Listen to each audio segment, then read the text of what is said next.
Hey, I'm April, and this is Bitch Bet Podcast.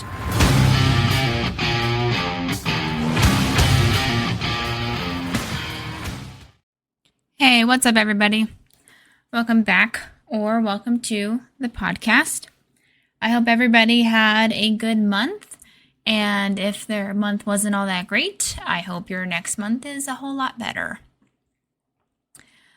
All right, I've been thinking about something lately.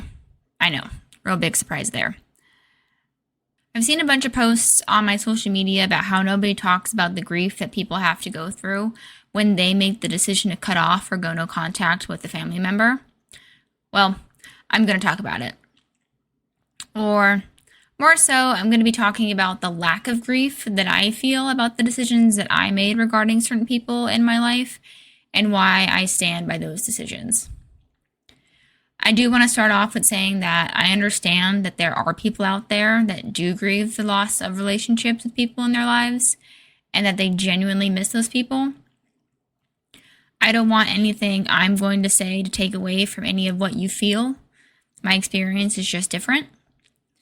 It doesn't mean that how I handle these people is the quote-unquote correct way. It's just offering a different perspective. The biggest factor in why my experience is different than most is I don't have fond memories with the people that I decided to get rid of that I look back on. I don't think about the good times because there aren't any. I'm sure if we were to ask my dad, he might be able to supply a couple, but a couple moments out of an entire lifetime doesn't cut it for me. There have been a few times where people will hear about the decisions that I made for my life and say things like, "Oh, April, but there you're this or you're that. How can you do that?" Very easily, actually. Would you like the blueprint? I've done it rather successfully twice now. They're not my anything. Bringing me the bullshit argument of they're your family tells me that I need to make space and care about their feelings. Then when the hell is it going to be time for my feelings? When do they get their space and get cared about? Because it definitely wasn't then, and from that excuse, because it is an excuse, it won't be now either. I'm not taking anyone's feelings into consideration when that quote-unquote family you speak of never gave a shit about mine from the start. We're not playing that game over here. I was talking to a friend the other day about life, and this topic kind of came up, and she asked me how I felt about the lack of relationships I have with these people. I told her I was just fine with how things are. Could not be better, in fact. Yes, I am the one that initiated the no contact with these people, but I'm not the one that needs to fix what's been broken. It was easy for me to cut these people out of my life because there wasn't a relationship there to begin with, so I have nothing to mourn or grieve. I don't sit here and think about what could have been or what I would like to be different. I didn't have a mom like the majority of the world has or had a mom. I didn't have a sibling like other people have siblings. Those relationships were never a part of my life. I can't miss something that I never got to experience in the first place. I may have lived with these people for the vast majority of my life, but it was no more than coexisting. The majority of the conversations that started between us usually ended in screaming matches. If I could avoid being around or interacting with them, I would. If I wasn't out of the house, I was in my room with the door closed. I was content when I was being left alone. So tell me, does that sound like a loving family relationship? I remember when I was a kid, I got told by so many people that I lost count. When you get older, you two are going to be so close. It's just a phase, you'll grow out of it. You hate each other now, but you'll be best friends in no time. We didn't get closer. If anything, the older we got, the more that motherfucker irritated the shit out of me. It wasn't a phase either, since he's the same person he has always been. I may not hate him, but he is the furthest thing from my friend. As a kid, I knew we would never be close, and I got pretty good at doing things on my own. Being around someone every day doesn't make you close if you never utter more than a few words to each other. Living with someone doesn't mean you have a relationship with them. Sharing a bloodline doesn't make you family. I'm sure when I get closer to my wedding, someone somewhere will ask if I'll ever regret not inviting them to my wedding. And the answer is no. But let's play the hypothetical game, shall we? Let's say that in the next 10 years, my dad's ex-wife has decided that she wants to be a part of my life again. And she's proven to me that she has changed, basically, who she is as a person entirely. So, I decide to grant her access to me again. Will I feel bad that she wasn't invited to my wedding then? The answer is still no. I'm not going to feel bad about a decision that I made about a relationship that was non-existent at the time of the event. Maybe she'll get an invitation when we renew our vows. Hypothetically, of course. I'm not going to ruin a day that is about me and my husband because a shitty person doesn't like the fact that they were left out. Why should they get to be a part of the good moments when they caused so many of the bad ones? Why do I need to go out of my way so they can feel good when they have done nothing but make me feel miserable? Something that I have learned in my recent years and from my experiences with these people is that being a part of someone's life is a privilege. Having a title in their life is a privilege. Being a part of the big special moments in their lives is a privilege. Being considered family is a privilege, and I'm fresh out of participation trophies. But they're your family. Where was that line when I needed it? I do have a family. I also have people that I'm related to. I can't change that, no matter how much I wish I could. But I guess I will have to live with them being a part of my DNA results because their family tree is the only thing that will show any connection to me. I had a dream the other night, and my dad's ex-wife was in it, but it didn't feel like a normal dream. I don't remember all the things that she said to me, or the things that I said to her, or even if I said anything to her at all, but there was a mention of cancer and her dying. In the dream, I began hysterically crying, and I couldn't stop to the point where I woke up from the dream with tears in my eyes. Not enough to make them fall down my face, but enough to know that they were there. For the rest of the night, I wondered if I was going to wake up to a text message that she was dead. I didn't, nor have I gotten that text message since that dream.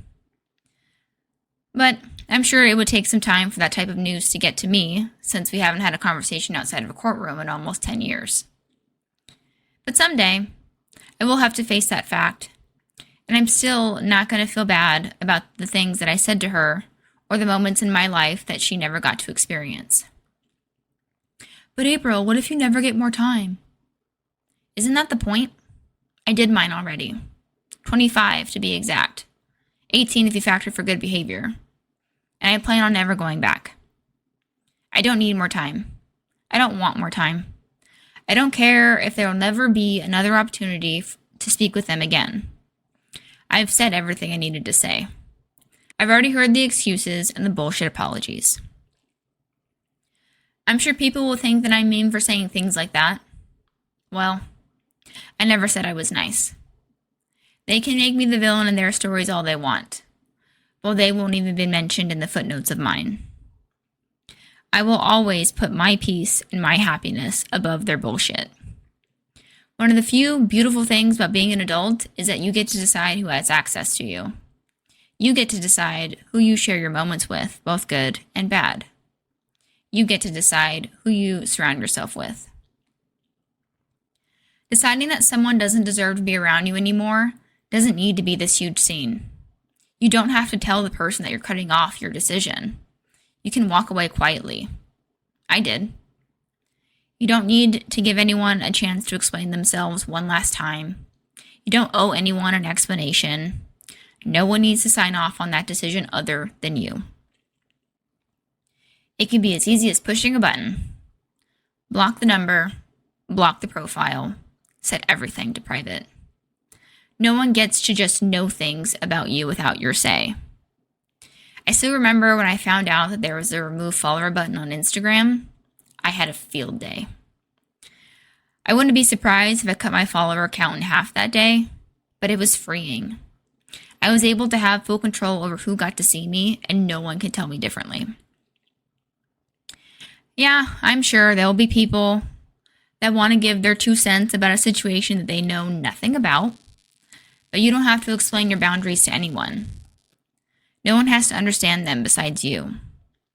They can either choose to respect them and there won't be any problems, or they can ignore them, which will cause them to have a problem when you enforce your boundaries.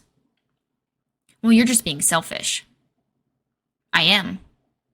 And there is nothing wrong with putting yourself, your happiness, your peace, and your future above a shitty fucking person because they are not entitled to those things anymore.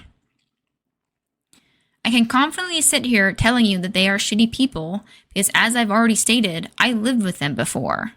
I know the type of people they are. You can't say the same. Because God forbid I have some fucking standards. How dare I stand up for myself? You mean to tell me they don't like it when I give them the same level of disrespect that they've only ever shown me, but, better, because I do like to win? Guilt trips don't work on me. Haven't worked for a long time. Especially if I flip my don't care switch, because it is as if you're talking to a brick wall. That switch is so easy to turn off, but basically impossible to turn back on. Better odds would be walking to the moon, honestly. I enjoy my don't care switch. It is also really fun to hear about it from my husband's point of view. He would also say it's the biggest trait that he's gotten from me during our relationship. How my don't care switch works is, if the person that I'm interacting with doesn't pertain to my everyday life in some aspect, I don't care. When it comes to the people in my life, I care. And I care wholeheartedly, completely. But if you give me my reason to flip that switch, it's done. Some might even say that I have the ability to become the most cold-hearted person they've ever met. And if there's one thing about me, I'm always fucking cold. I don't feel bad about the choices that I made when it came to how I dealt with these people. And I'm not going to feel bad about it either. Honestly, I wish I could have cut them out sooner. My life is better without them in it. I'm better without them. I've stopped caring about the opinions of people that don't matter. But April, they could change. Cool. I'm still not interested. I would have an easier time believing that the rapture will happen tomorrow more than I would believe in that. And we all know I'm not religious. I've given them enough of my time, my energy, and myself. They don't get any more. And it's no one's fault other than their own. Don't let anyone tell you who you need to have in your life, especially if they've done something to deserve the sidelines. You have more say in the matter than you think. You don't need to be guilt-tripped into having someone around that you no longer care for because of how they would feel. They didn't want to be left out? Then they shouldn't have done what they did. Weren't we all taught as kids that actions have consequences? Well, welcome to the consequences. Have fun hearing about me from somebody else. Or don't. I really don't fucking care. I'm too busy having a better life. As always, to all the negative voices in your head, bitch bet. Oh, one more thing before we go. There's a new feature for my podcast. If you listen to it on any regular podcasting platforms, except I think YouTube, Rumble, and SoundCloud, but you have the ability to text me. There is a link in my show notes below, and you click it, and you can just text me whenever you want. And I want to hear from you. Okay, bye. Thanks so much for listening. Until we talk again next time.